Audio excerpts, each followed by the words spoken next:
আল্লাহর এক বান্দা ছিল নামাজে সেজদায়। তখন আল্লাহ রাব্বুল আলামিন তাকে ডাক দিয়ে বলে, বান্দা তুই যতই নামাজ পড়, যতই সেজদা কর, তোর জায়গা জাহান্নাম। এই কথা শুনে বান্দাটি বলল, আলহামদুলিল্লাহ।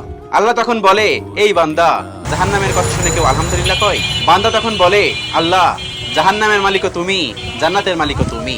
তুমি আল্লাহ খুশি হয়ে যদি আমাকে জাহান্নামও দাও, তাও আমার আপত্তি করার কোনো অধিকার নেই।